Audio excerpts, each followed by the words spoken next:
Assalamualaikum warahmatullahi wabarakatuh. Selamat pagi dan salam sejahtera buat kita semua, khusus bagi adik-adik para pencari ilmu. Semangat gitu ya. Kita terus berupaya ya menambah pengetahuan, menambah keilmuan, tapi jangan lupa bagian daripada keilmuan itu nantinya itu adalah masalah adab. Pentingnya kedudukan adab dalam pribadi kita, khususnya para pengemban ilmu, itu penting. Adab terhadap ilmu, apa adabnya? Yaitu ilmu itu berhak untuk dijalankan. Nah itu dia, ilmu yang sudah kita dapat itu berhak untuk dijalankan dengan baik sesuai dengan kedudukan ilmu itu sendiri. Itu ya, difahami. Baik, kali ini kita akan masuk kembali ke dalam materi hukum acara perdata. Masih ini kita akan coba ulas perihal putusan yang dapat dilaksanakan terlebih dahulu. Putusan yang dapat dilaksanakan terlebih dahulu ya. Setelah kita kemarin kaji beberapa tadi waktu lalu, kita kaji perihal putusan pengadilan, kita kali ini coba lanjutkan ada putusan yang dilaksanakan terlebih dahulu. Maksudnya ini apa Pak gitu ya? Putusan yang dapat dilaksanakan terlebih dahulu, dapat dieksekusi sebelum waktunya Pak gitu. Seperti pernikahan dini nanti gitu ya, tapi dini belum nikah. Oke, jadi untuk mudahnya kita akan bahas perihal putusan yang dapat dilaksanakan terlebih dahulu ini di dalam pasal 180 ayat 1 HIR dan pasal 191 ayat 1 RBG yang mengatur persoalan yang sama HIR dan RBG gitu ya. Namun biar lebih ringkasnya kita akan coba lihat di dalam RV ya, pasal 54 dan 55 yang mengatur lembaga peradilan tersebut secara lebih mendalam. Oke. Pertama, ketentuan dalam pasal 54 RV ya yang berbunyi sebagai berikut terkait dengan putusan ini.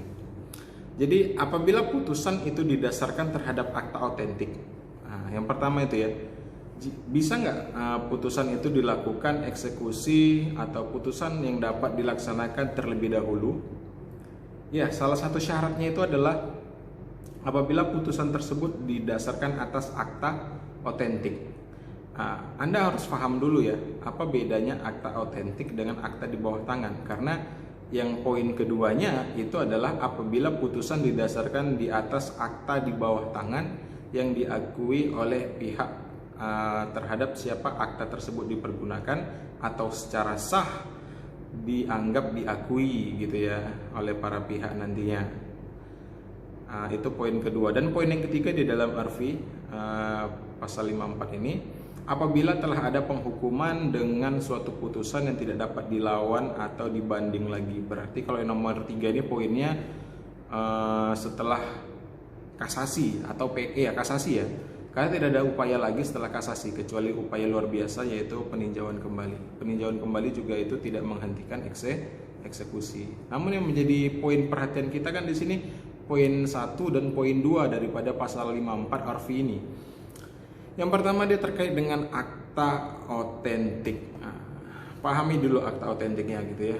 Dan apa yang menjadi syarat kriteria daripada akta otentik.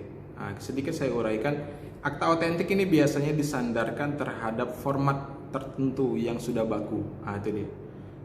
Format tertentu yang sudah baku. Contoh dokumen negara itu sudah baku semua. Kartu keluarga formatnya akan begitu terus sampai semua orang semua yang memiliki sama, tidak ada perubahan atau tidak ada perbedaan gitu ya. Atau akta kelahiran, akta kematian itu otentik. Kenapa? Karena formatnya juga sama, tidak ada perbedaan. Selanjutnya kriteria selanjutnya itu adalah dikeluarkan oleh pejabat yang berwenang gitu ya. Pejabat yang berwenang ini boleh pejabat negara, juga boleh pejabat non negara. Siapa dia? Pejabat non negara itu seperti notaris. Dia pejabat yang ditunjuk negara, walaupun dia bukan langsung ini ya pegawai negeri gitu ya atau pejabat negara, tapi dia lebih kepada pejabat pencatatan yang diakui oleh negara seperti itu. Maka kita bisa pahami akta otentik itu ada format yang baku dan juga kemudian dia memiliki ini ya. Selain dia memiliki format yang baku, dia juga memiliki apa nih? Tadi ada pejabat yang berwenang untuk mengeluarkan dokumen seperti itu. Baik, Terkait dengan dua hal ini kita akan lebih pahami lagi setelah kita baca pasal berikutnya, pasal 55 RV. Pasal 55 RV ini mengatakan bahwa pelaksanaan terlebih dahulu dari putusan-putusan meskipun ada banding atau ada perlawanan dapat diperintahkan dengan ada atau tanpa jaminan dalam hal antara lain satu. Ini ya, ada beberapa hal yang kemudian menjadi bisa dilakukan sebabnya. Yang pertama itu adalah segala sesuatu yang dikabulkan dengan putusan sementara. Ini putusan sementara yang dimaksud apa nih Pak? Bisa seperti putusan selakah? Ya benar. Jadi yang dimaksud di sini bisa putusan sela. Contohnya sita jaminan sebenarnya gitu ya. Dilakukan sita jaminan oleh pengadilan untuk dilakukan eksekusinya nanti, agar menjamin kepada para pihak keberlangsungan perkaranya itu tidak bersebelah nantinya. Selanjutnya itu adalah perihal hak milik. Itu dia penting ya. Perihal hak milik. Biasanya perihal hak milik ini juga menjadi ketentuan yang mendukung ya perihal bagaimana pelaksanaan terlebih dahulu dari putusan-putusan itu bisa dilakukan terkait dengan hak milik. Jika itu sudah menjadi hak milik ya serahkan saja dulu. Perihal hukum ya, perihal upaya hukum yang bisa dilakukan itu hanya menjadi tindak lanjut saja. Kan gitu, menjadi tindak lanjut saja terus. Jadi dengan ini ya, membandingkan antara pasal 180 HIR dan pasal dari RV tersebut di atas dapat ditarik suatu kesimpulan bahwa lebih aman untuk menjatuhkan putusan dengan ketentuan dapat dilaksanakan terlebih dahulu dan melaksanakan putusan tersebut walaupun pihak yang dikalahkan itu mengajukan permohonan banding atau perlawanan apabila salah satu syarat yang termuat dalam pasal 54 RV terpenuhi. Pasal dalam 54 tadi ada masalah akta otentik dan masalah akta di bawah tangan yang diakui. Namun memang ini menjadi perhatian ya bagi majelis hakim. Diharapkan juga tetap harus berhati-hati dalam pemberian keputusan dapat dilakukan pendahuluannya ini. Kenapa? Karena banyak sekali mungkin permasalahan yang mungkin bisa muncul pasca dilakukan hal itu. Saya ingin memberikan contoh agar Anda mudah memahaminya. Contohnya gini, dalam hal hutang piutang.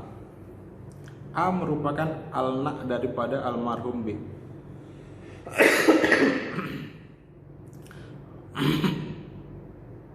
Anak merupakan anak dari almarhum B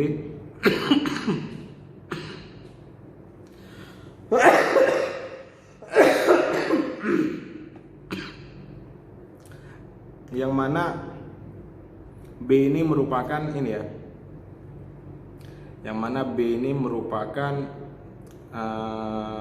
orang yang mengikatkan dirinya dengan C dalam hal hutang piutang. Lalu agar membayar hutangnya almarhum ayahnya kepada A yang merupakan anak sah dari almarhum B, di mana dalam persidangan A ini sebagai anak daripada almarhum B wajib menjelaskan kedudukannya sebagai anak dengan menggunakan akta otentik. Apa itu? Bisa kartu keluarga, bisa akta kelahiran, juga dicantumkan juga buku pernikahan orang tuanya. Itu menggambarkan bahwa dia memang menjadi membuktikan bahwa dia menjadi salah satu ahli waris, kan gitu ya. Kedudukannya diperjelas. Selanjutnya saat kemudian ia jelaskan bahwa dia itu ahli warisnya, lalu ia membuktikan bahwa telah terjadi hutang piutang dengan almarhum B dengan C gitu ya. Bagaimana? Bisa menggunakan contoh, kalau dia menggunakan akta otentik, dia bisa menampilkan bahwa ada perjanjian tertulis hutang piutang, atau ada surat pengakuan hutang, atau ada hal lainnya yang kemudian dikeluarkan oleh notaris gitu ya, atau perjanjian kedua belah pihak. Jadi ini menjadi otentik. Sedangkan mungkin nggak dengan hanya menunjukkan si A ini hanya menunjukkan bahwa ada kwitansi yang bertuliskan hutang piutang antara B dengan C semasa hidup mereka, kemudian ditandatangani kedua belah pihak walaupun menggunakan materai. Apakah ini ya itu dapat dikatakan otentik? Tentu tidak. Maka jika kemudian dibuat dalam materai, kemudian ini ya dibuat dalam bentuk biasa, kwitansi dengan materai dengan tanda tangan para pihak saja, itu masuk ke dalam akta di bawah tangan. Saat kemudian akta di bawah tangan ini bagaimana pengakuannya, Pak? Saat kemudian akta di bawah tangan ini diakui oleh kedua belah pihak dan diakui juga si C bahwa beliau memang menandatanganinya dan secara sadar menggunakan hal itu untuk hutang piutang, maka hal itu bisa dilakukan. Itu yang dimaksud akta di bawah tangan yang diakui keberadaannya.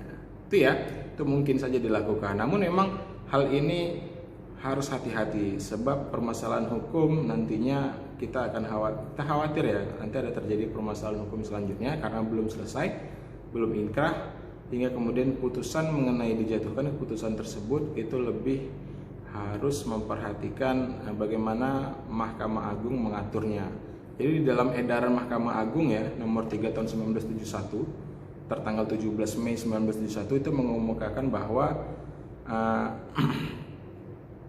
sedapat mungkin pengadilan tingkat pertama jangan menjatuhkan putusan yang dapat dilaksanakan lebih dahulu walaupun diajukan perlawanan atau banding. Itu dia.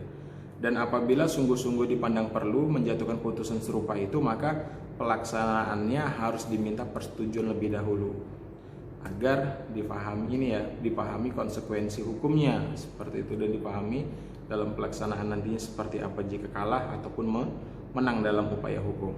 Selanjutnya surat-surat edaran tersebut di atas dikeluarkan berdasarkan kenyataan bahwa sementara hakim pada pengadilan negeri itu tidak atau kurang memperhatikan syarat yang ditentukan dalam undang-undang mengenai lembaga Wait Verbaar Bids for Raad sebagaimana diuraikan dalam pasal 180 tadi gitu ya, HIR.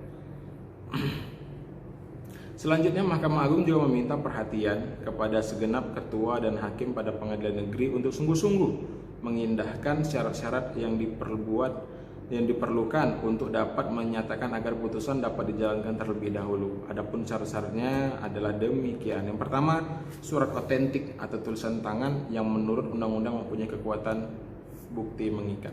Itu dia ya tadi ya, akta otentik dan akta di bawah tangan yang diyakini oleh kedua belah pihak, diakui oleh kedua belah pihak memang digunakan untuk melakukan sesuai dengan objek yang dipergunakan seperti itu.